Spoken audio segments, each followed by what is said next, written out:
So what's going on, everyone? How's everyone doing? So I'm here, I got my glasses on, so today I'm going to give you guys a Tyler, the Creator, Wolf album review. Now this album, since I started playing it, I pretty much can't stop playing it. Now I had my doubts, last year, I had my doubts on what I could expect from Tyler. I even made a video, I think, at some point saying, what is Odd Future gonna do next, now that you can't really, portray yourself in the dark light or anything like that anymore. Now that we know him, you got him on TV with Adult Swim.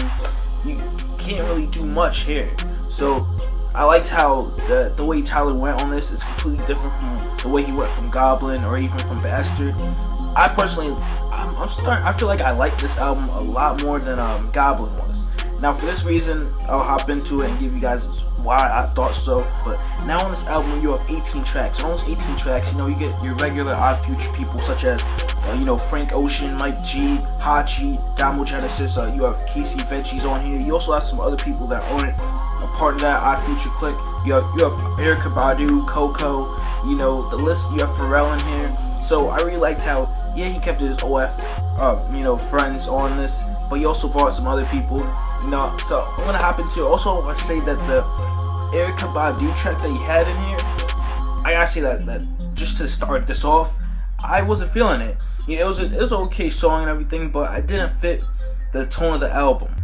Like, when you hear it straight through and everything, it really doesn't fit. It doesn't have like a section. Maybe you can get away with it if you put the song like closer to the front and not so far back into the album. You could have got away with it if you put it, closer up. Well, I thought if you would have organized it like that, but that track was probably like the only track I couldn't mess with because it didn't fit the tone or the way I felt like the album was going. And I gotta say, another track that I felt was that I thought was weird was Awkward.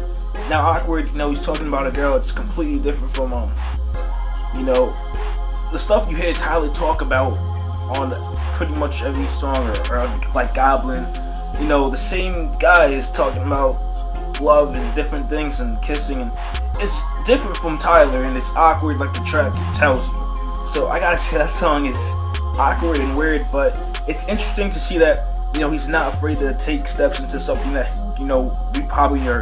we may not like from him. We're not used to hearing from him. We probably will say, oh no, this is bad, horrible, they'll do it again. So I liked how he took a chance with it. Now, whether you liked it or didn't like it, it's all up to you.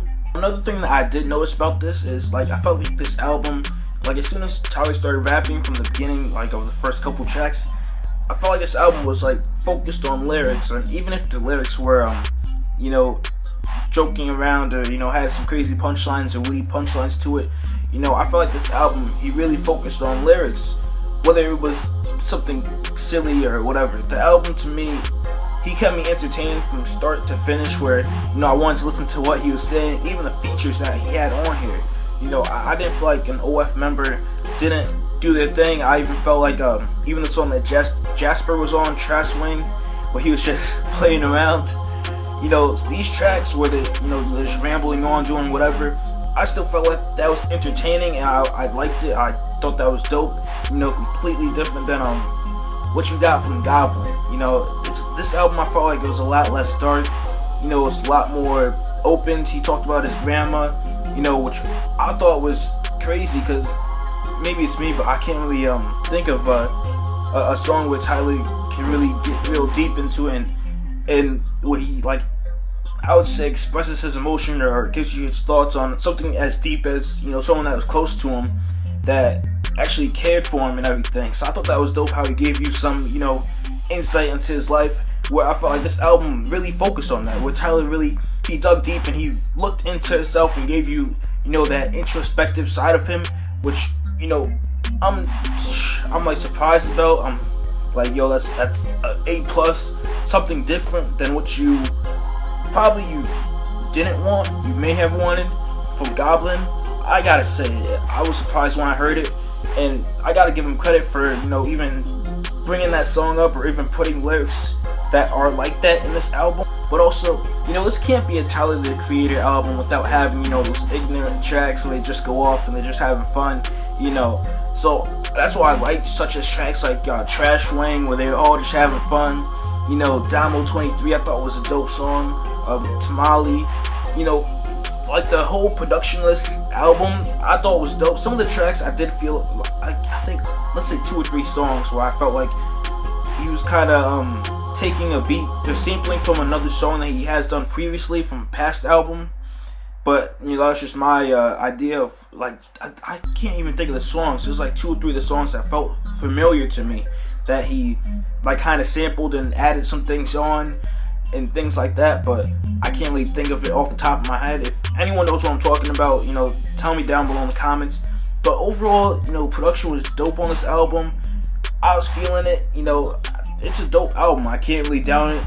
For sure, it's better, in my opinion, than what I got from Goblin. I like this side. I like how he's changing it up. He's not giving you the same old thing that, you know, maybe me or you wanted that we got in Goblin, or something from Bastard or anything like that. So I thought that was dope. So with that being said, sharing a few points in here and there of what I liked about it, some things I may have not liked as much, I'm going to hop in and give you guys my top 4 songs. So my top 4 songs would have to be Rusty, featuring Damo and Earl, Trashwang, which they go in, you know, just having fun on the ignorant stuff, which you have, you know, you have Taco, Left Brain, Jasper, and also a few others are on the song. It's a crazy song. And also you have Parking Lot, which I thought was dope, you know, where you have KC Veggies and also Mike G, where they did dope on that song. And also one of my other songs that, you know, is a real ignorant song, but I thought it was dope, was Damo 23. So those were my top 4 songs that I was feeling off of this album.